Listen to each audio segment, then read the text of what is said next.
Voilà les filles, je vous poste la deuxième partie comme promis du monument canadien. C'est ma fille qui a pris le relais de filmer car moi j'ai très mal à la main. Si vous avez la chance d'aller visiter ce site, n'hésitez pas, c'est magnifique à voir.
Donc là, ce que vous allez voir, c'était une vidéo explicative pour nous montrer comment ils font pour remettre les archives d'époque en couleur.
Donc ce que ma mère était en train de montrer, c'était pour nous faire voir en gros comment c'était les tranchées avant avec les tranchées que vous avez vues précédemment dans la première vidéo. C'était une différence vu que c'était les tranchées qui ont été rénovées alors que là non, c'était vraiment les vraies tranchées boueuses comme à l'époque.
Je m'excuse par avance si je n'ai pas réussi à tout filmer qu'il y avait dans le couloir ou si c'est vraiment filmé en vitesse. C'est parce qu'il y avait vraiment des gens derrière nous et du coup on n'avait pas eu le temps vraiment pour ne pas faire attendre les autres derrière nous.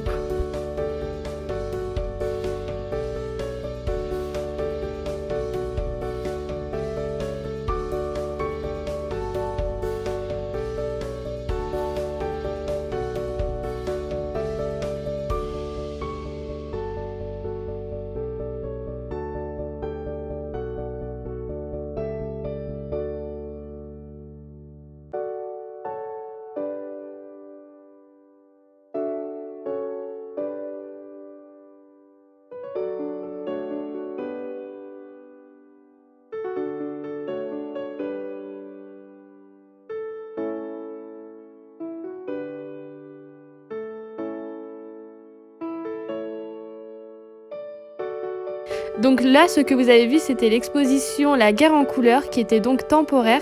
Celle-ci va changer dans 2 mois.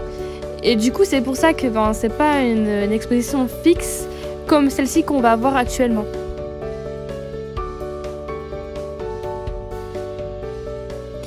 Donc là, ce que je vais vous montrer où il y avait des caisses, le musée n'est pas du tout payant. C'est juste qu'en fait, c'était une petite boutique de souvenirs pour apporter 2-3 bricoles à la maison, histoire de souvenirs. Et en gros, après, genre, si on avait acheté un truc, on avait un petit pins comme quoi pour soutenir les monuments, le musée, l'entretien, tout ça. Mais le musée est totalement gratuit, avec le site aussi, il est totalement gratuit.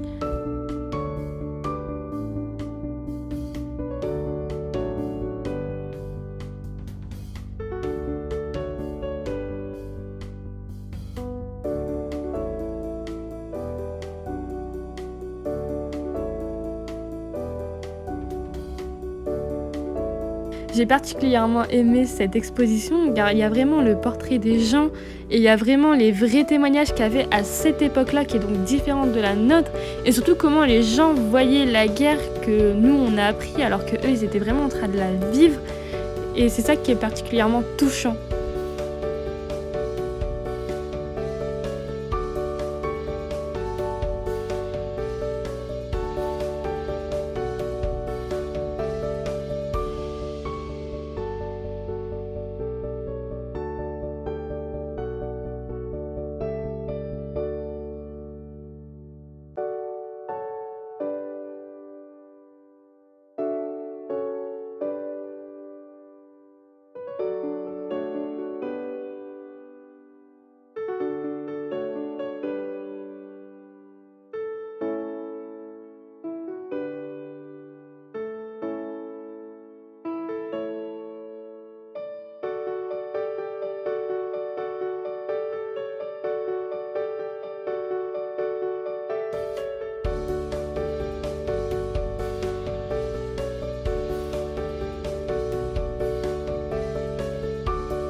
Donc là, dans quelques instants, je vais vous montrer la vidéo explicative que nous a montré la guide au sujet de la guerre et qui explique bien la bataille de Vimy.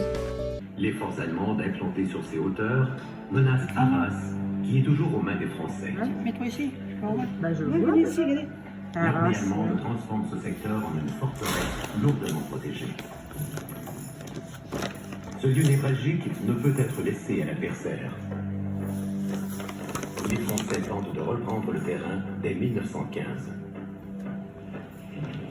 L'offensive permet une avancée de plusieurs kilomètres et la capture de positions défensives importantes, mais le sommet de la crête reste aux mains des Allemands, tandis que les morts se comptent par dizaines de milliers.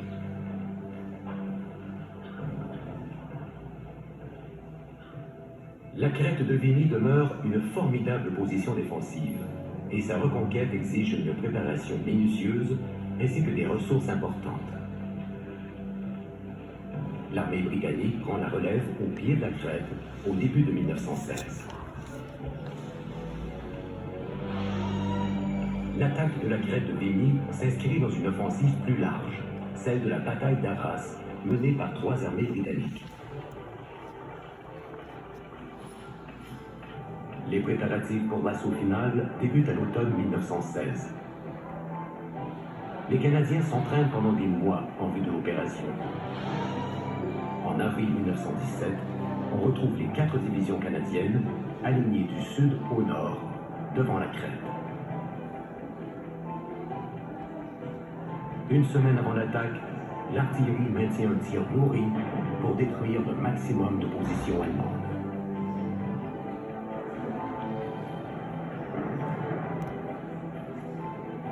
Une heure avant l'attaque, les troupes prennent place dans les tranchées d'assaut. Près de 15 000 soldats s'apprêtent à combattre sur 6 km de front. Le matin du 9 avril 1917, l'ordre d'attaquer est donné à 5h30.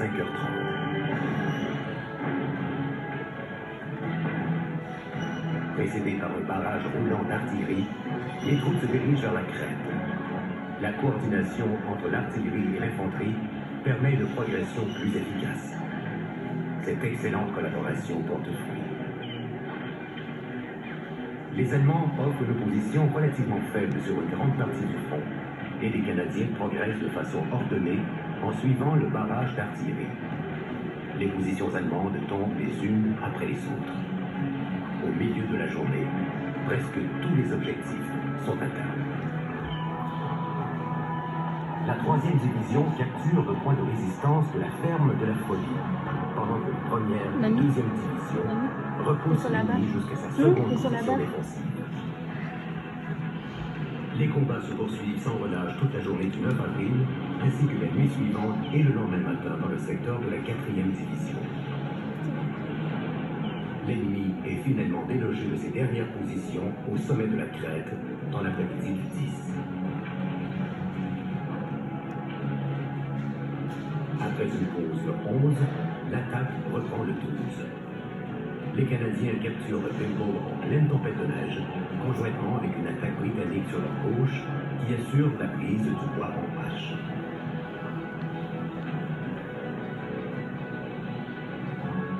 Le 13 avril, les Allemands se retirent prudemment du village de Givenchy pour se replier sur leur 3e position défensive.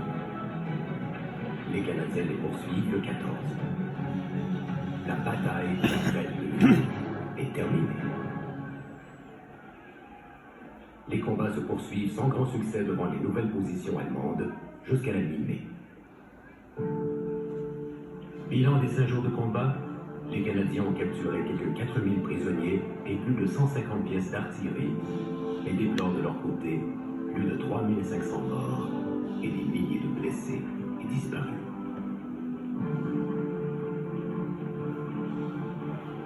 Le 9 avril 1917 est le jour où le Canada a subi le plus grand nombre de pertes de toute son histoire. Au fil du temps, un véritable mythe s'est créé autour de cette bataille.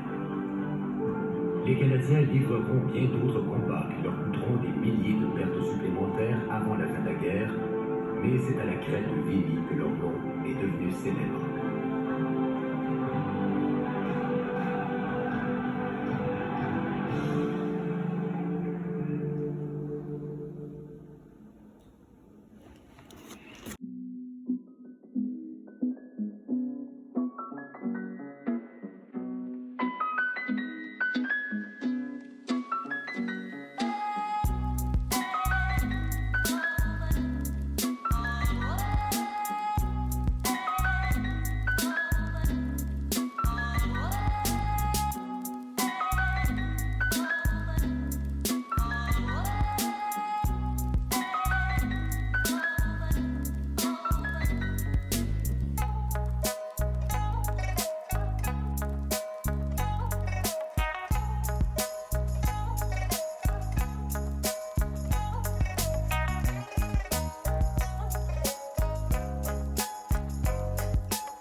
Donc là, voici les monuments canadiens, le fameux.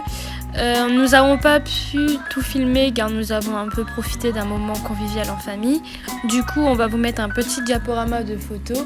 J'espère que cette vidéo vous a plu. N'hésitez pas à liker et à vous abonner, à laisser un petit commentaire, ça fait toujours plaisir. Sur ce, je vous dis à la prochaine vidéo et au revoir.